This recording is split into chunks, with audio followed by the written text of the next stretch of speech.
Rail संचार, electronics एवं सूचना प्रौद्योगिकी मंत्री महोदय से अनुरोध करूंगी कि वे सभी को अपना आशीर्वचन दें।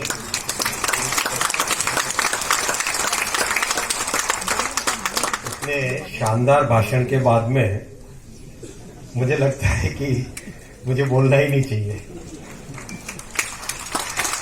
मेरे वरिष्ठ साथी माननीय मंत्री श्री देवू सिंह चौहान जी, उपस्थित टेलीकॉम पोस्ट विभाग के सचिव श्री पांडे जी, डीजी साहब, उपस्थित विभाग के सभी कर्मचारी, ऑफिसर्स, मीडिया के बंधु, आप सबको मेरा बहुत बहुत नमस्कार। आज मिशन कर्मयोगी की जो शुरुआत हुई है, इसमें बहुत कई लोगों की तपस्या शामिल है।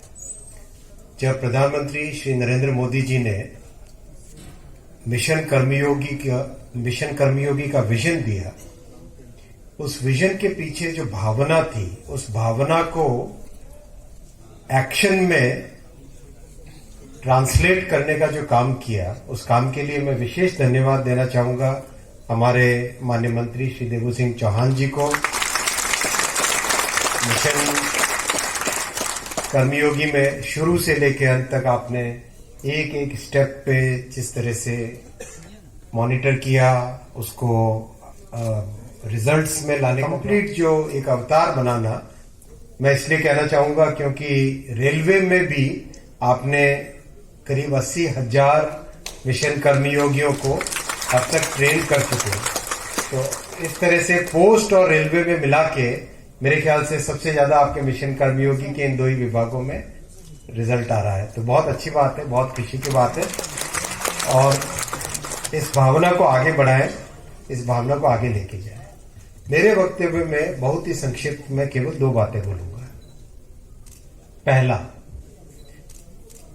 पोस्ट विभाग एक समय था, आज से 10-15 वर्ष पहले की बातें अगर मैं कहूं, ऐसी परिस्थिति थी कि पोस्ट विभाग का क्या होगा, भविष्य क्या होगा, उस पर एक बहुत बड़ा प्रश्न चिन्ह लग गया था। लोग सोचते थे कि क्या आज के कुरियर के जमाने में, टेक्नोलॉजी के जमाने में, ईमेल के जमाने में, व्हाट्सएप के जमाने में पोस्ट विभाग का क्या होगा। लेकिन परिस्थितियां बदली। 2014 में जब प्रधानमंत्री जी ने नेतृत्व संभाला देश का, उन्होंने जिन विभागों पे सबसे ज्यादा ध्यान दिया, उनमें से एक विभाग था पोस्ट विभाग।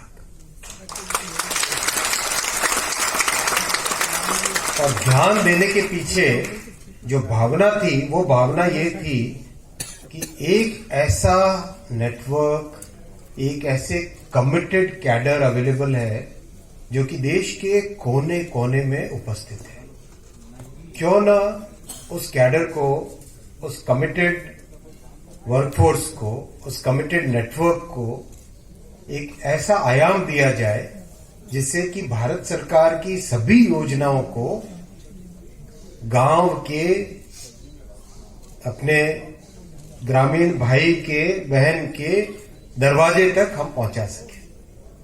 इस भावना के साथ उन्होंने ट्रांसफॉर्मेशन का काम चालू किया, और ये कैपेबिलिटी केवल और केवल अगर है तो सिर्फ और सिर्फ एक डिपार्टमेंट में है, वो है पोस्ट डिपार्टमेंट। आप बताइए ऐसी कौन सी संस्था होगी जो कि 2.5 लाख गांवों में जिसकी प्रेजेंस हो, और किसी संस्था की इतनी प्रेजेंस नहीं हो सकती, संभव ही नहीं है। 100 वर्षों से अधिक लगे इस इंस्टीट्यूशन को बनने में, तो क्या इस इंस्टीट्यूशन को एक ऐसा आयाम नहीं देना चाहिए? क्या ऐसा आयाम देना चाहिए कि नहीं चाहिए? देना चाहिए। तो इसी भावना के साथ ट्रांसफॉर्मेशन चालू हुआ, और आज परिस्थितियां ऐसी है कि मेरे ख्याल से 35 या 40 के आसपास कितनी स्कीम्स जो डीबीटी की आप करते हैं, करीब 35-40 के आसपास, करीब 40 के आसपास ऐसी स्कीम्स है जिसकी डिलीवरी आपके माध्यम से हो रही है। दूसरा जो बड़ा ट्रांसफॉर्मेशन किया, वो दूसरा बड़ा ट्रांसफॉर्मेशन पोस्ट ऑफिस को बैंक बनाना।